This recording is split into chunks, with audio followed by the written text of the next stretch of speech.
আজকে রাত্রি 8টার সময় গোপালের কাছে চলে আসলাম গোপালকে শয়ন দিতে। আর তখন দেখি এরা তিনজনেই অনেক হাসি খুশি। আমি তো বুঝতে পারছিলাম না কি হয়েছে। আজকে তো তেমন এদের জন্য ভোগেরও কিছু রাখিনি, তাহলে এত হাসি খুশির কারণ কি? তখনই আমার গোপাল সোনা হঠাৎ করে বলতে লাগলো, আজকে তো আমাদের উপহার আসছে। আমি তো বুঝতে পারছিলাম না কিসের উপহারের কথা বলছে, কারণ আজকে তো আমি ওদের জন্য কিছুই কিনিনি। তারপরে আমি চটপট ওদের গাটা একটা ভিজে কাপড় দিয়ে পুছিয়ে নিলাম, আর তারপর একটু পাউডার দিয়ে ওদেরকে ভালো একটা পরিষ্কার হালকা জামা পরিয়ে নিলাম শয়নের জন্য। গোপাল সোনার জন্য আসছে কিন্তু সত্যি একটা সারপ্রাইজ। আর তার আগে যারা যারা এখনো পর্যন্ত আমাদের চ্যানেলটিকে সাবস্ক্রাইব করোনি, একটা সাবস্ক্রাইব করে দিও, আর ভিডিওটি ভালো লাগলে একটি লাইক করে দিও। দেখো আমাদের এখানে ছোট্ট গপু আর গোপালা তৈরি। আর এখানে আমাদের গোলা সোনাকে এখন শৃঙ্গার করানো হবে। তেমন কিছু শৃঙ্গার করানো হবে না, আজকে ওকে একটা হালকা জামা পরিয়ে নেব, আর চাঁদের মতন একটা গোলার কপালে টিপ দেব। যখনই আমি চাঁদ দেখি তখনই আমার গোলার মুখটা মনে পড়ে যায়। আর এর মধ্যেই চলে এসছে আমার হাজব্যান্ড, আর যে নিয়ে এসছে গোলা সোনার জন্য গিফট।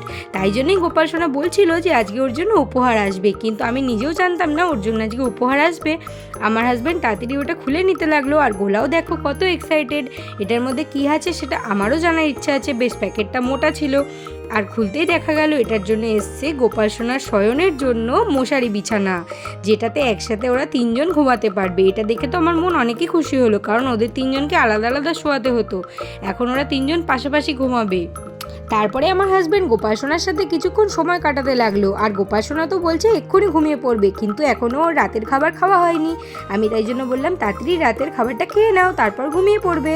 ওই জন্য তাড়াতাড়ি ওকে রাতের ভোগ লাগিয়ে দিলাম। রাতের খাবারে দিয়েছিলাম লাড্ডু, বিস্কুট আর জল, অবশ্যই সাথে তুলসী পাতা দিয়ে নিয়েছিলাম। একটু ওদেরকে খাইয়ে নিলাম আমি, তারপর ওদেরকে শয়নের ব্যবস্থা করে দিলাম। আমি ওদের খাওয়ানোর পরে বিছানাটা রেডি করে রেখেছিলাম। দেখে বিছানাটা আমার খুব ভালো লাগছিল, কারণ আজকে অনেক দিন পর ওরা তিনজনে পাশাপাশি ঘুমাবে। প্রথমে আমি গোলাকে শয়ন দিয়ে নিলাম, আর এই নতুন বালিশটা তো গোলার অনেক পছন্দ, যেটা গোলা কাঁধে লাগিয়ে ঘুরে বেড়াচ্ছিল।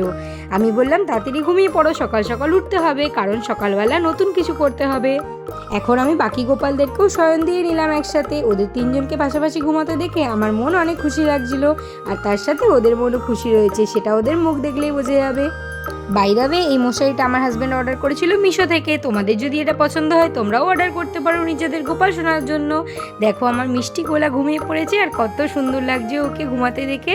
তিনজনে পাশাপাশি ঘুমাচ্ছে ওরা। আমি একটা জলের মধ্যে তুলসী পাতা দিয়ে রেখে দিলাম, যদি গোপাল সোনা জল তেষ্টা পায় রাত্রিরে তাহলে গোপাল সোনা উঠে এটা থেকে জল খেতে পারবে। এখনের জন্য ভিডিওটি এখানেই বন্ধ করলাম। Radhe Radhe, good night. তোমরা সবাই গোপাল সোনাকে কমেন্ট সেকশনে গুড নাইট বলতে ভুলো না।